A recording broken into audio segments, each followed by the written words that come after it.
We're coming up on the Rebel base now to check on these power conversions. But why do we need these power conversions? No power? No drinky? No toilet? No garden? Oh, that would be bad. That would be very bad. The toughest scenario is the scenario with local power down, but we still need to work. Telecommuting income is a good thing. Cost.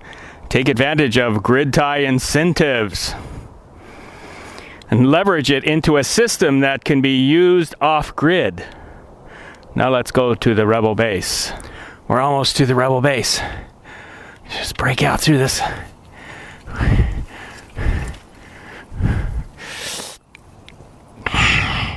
Rolling. Oh, we're breaking out into the clear. Down to the Rebel base. Let's go check out the conversions. It's important to first determine the specific needs of your Rebel base. What are you going to use the Starlight for? How much do you need to capture? Then A, what are the critical loads needed?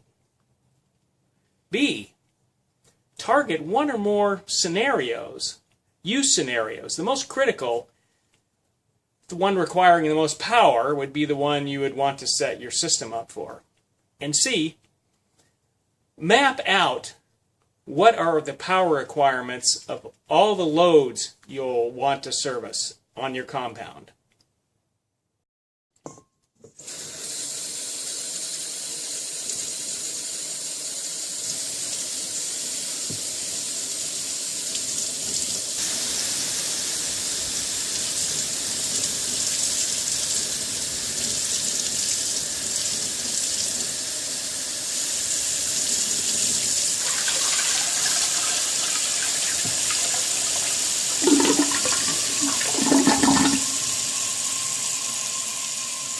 Water is a critical asset for any Rebel base. But if your water is supplied by a four-season spring or streams, that's great. In fact, you may not have any need for star power.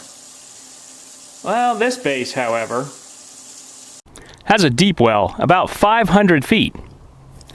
And it's located over 900 feet from the pump room of our base. Now here, you can't see it, but it's behind those trees over there, the clump of Douglas firs. So here we are at the pump room. The water's come about 900 plus feet and comes up right through there, up and into the tank. This is a 1,500 gallon tank, storage tank. Comes up into this. And that's obviously, there's no way to supply the water from here down to the house, which is 150 feet away, approximately.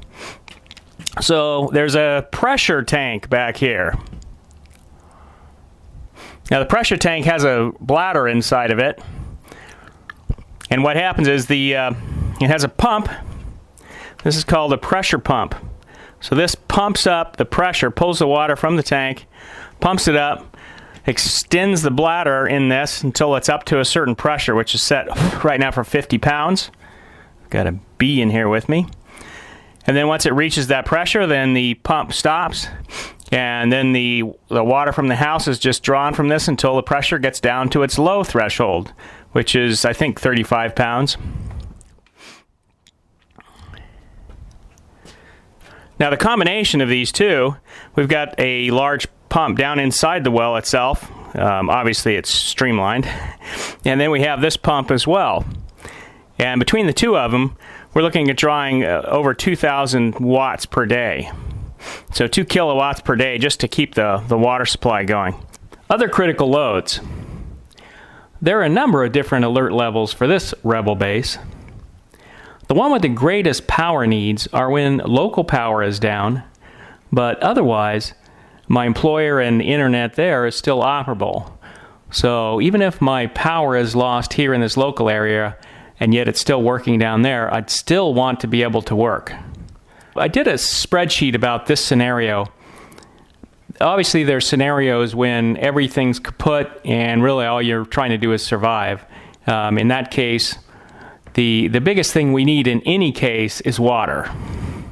Okay, up here the only way we can get water is if the well's working. We've got the well pump and we've got a pressure pump. Now we could even go with just the well pump and just get our water directly from there. So in a worst case scenario, we really need just this running. But that's not the way I want it to set up the solar system. I want to set it up to handle these other scenarios. So like I say, the one scenario that's really important to me is if I lose power locally. We're rural, and it would be very easy if the grid goes down. This is going to be one of the very last places for it to be brought back up again. So that's a real consideration. Now, so this, you can see the well pump, and I've actually figured out how much power it's drawing and how much water we're using. And some of these rounded off a little bit. So when you can see, you're looking at per day here, watt hours at home per day. And, you know, right here we're looking at 2,800 watts, because this isn't running a full hour, it's only running a half an hour. So there's like 2,800 watts right there per day. Refrigerators use a ton. I mean, look at this refrigerator, 1920 for our kitchen refrigerator. And I've looked up other refrigerators of that size, and the lowest I can get this is about 1,500. So it's a big number in any case. Chest freezer is a fairly efficient one, 864. It's much easier for us to freeze items right now, produce and the like, rather than it is to can it. Mrs. RH is doing some canning, but you know, and we want to do more of that. But freezing is very productive. But you know, it takes a lot of power. Refrigerator's an enormous hurdle. It'd be nice to use the microwave. Obviously, one could delete that. It'd be nice to use the washing machine. If we're working out of the house and we're working, then I wanted to include some of these just so I'd get an idea. Powerful security system, charging items, lighting, just a meager amount of lighting. And then we get down into, scroll this down a little bit. Like I say, if I'm here, an important thing is to be able to run my PC, but this PC draws 300 watts. So there's 2,400 watts a day right there. That's for an 8-hour day. That's assuming turning it off when I'm done using it. And then if Mrs. RH was running her laptop, hers is really meager. So when we get into bad situations, see, we have the option. I could always, because she's doing ministry with hers, but not, you know, paid productive work. If we had to, I mean, she wouldn't be doing, you know, computer ministry if things really went bad, but, you know, I could do my work on that. This is kind of a more powerful computer for doing video editing and such. So it takes a lot more power. So, you know, we've got the options in the plan. But when I was working out this scenario, I wanted to find out, you know, how much power do we need if we wanted to support some of the lifestyle items and support my job. Using the laser printer, it uses a lot of power, but it's not on very much during the day, so only 50 watts. The regular ink printer. Vacuum cleaners, well, you know, again, we could do without them. We bought a push vacuum, so we could sweep up with the push vacuum, but I just wanted to include those. Items like the juicer, we really don't use it a lot, but you know, you could use items like that because they're used for such a short amount of time. But now let's come down here and show what the totals are. So, you know, we add this up, and we're looking at 11,000 watts per day, which is pretty significant. Our solar panels are generating, they're almost 8 kilowatt panels, but really on a good day when it's warm outside, we're getting about 5.7 out of them. Sometimes when it's cooler out, you could get in the 6s. And right now we're generating about 30 kilowatts a day at this time of year. So, you know, that covers what we need here. As you get towards winter time, it would probably be tough to cover this amount in times when you're only getting equivalent of, you know, 1 to 2 hours of real light out there. So it would be close here, and one would, you know, have to cut some corners here on that. Now these numbers over here we're considering if we were away, if we left the house, how many things would we leave running, how much power would we need. And that's not really that significant for that scenario. But you want to break down, figure out what the important loads are, come up with a power chart, get one of my favorite tools around here is called a kilowatt. Definitely want to get one of these called a kilowatt. Simple device, plugs in. Now you can't put it on 220 loads. I've kind of been working out a way to make that work so I can use it for measuring those. And don't forget to buy or make a pigtail. I just made this from an old cord from an appliance, and I had a plug. So because this device, it doesn't fit well in power strips, and this doesn't rotate on the back. They put a line here, it makes it look like this thing should rotate, but it doesn't. So it's kind of fixed. You put it in a power strip, it's stuck.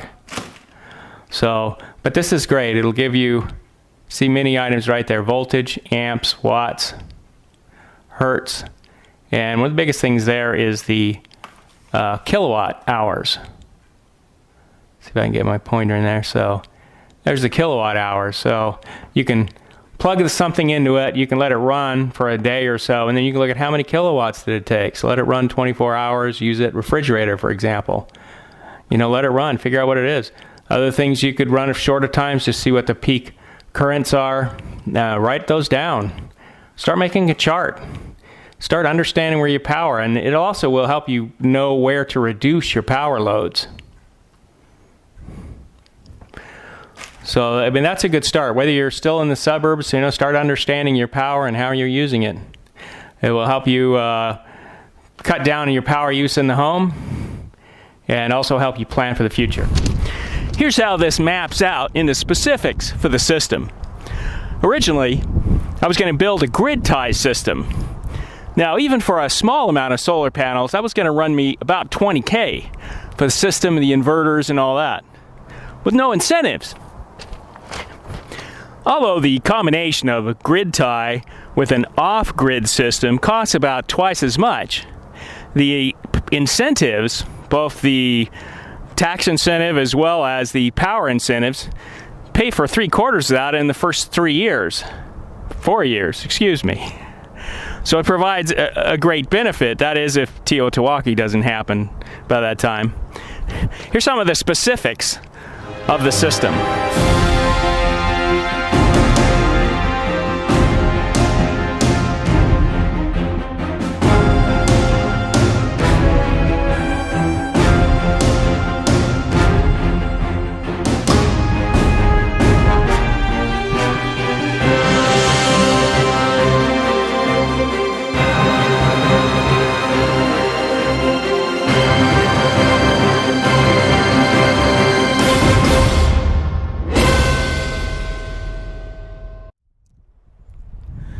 Now, it's really critical to find the right solar installation company.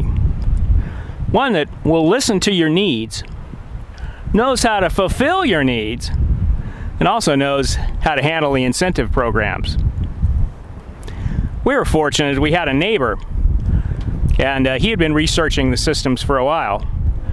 And he's the one that found Sunbridge Solar and discussed with us. So we talked with Jordan from Sunbridge Solar and some other people. Wonderful group of guys. They know their stuff. They worked well with us. And we really appreciated the good job they did on everything. And we'll be showing that in these next segments here on installing the system and getting it all set up. All right, in part 2, we'll show the battery system and its enclosure. So building the enclosure, part way, getting the batteries into it, and finishing the enclosure, and putting up the panels for mounting the sub panels and the inverter panel. Come back and see us. Hasta la proyecto.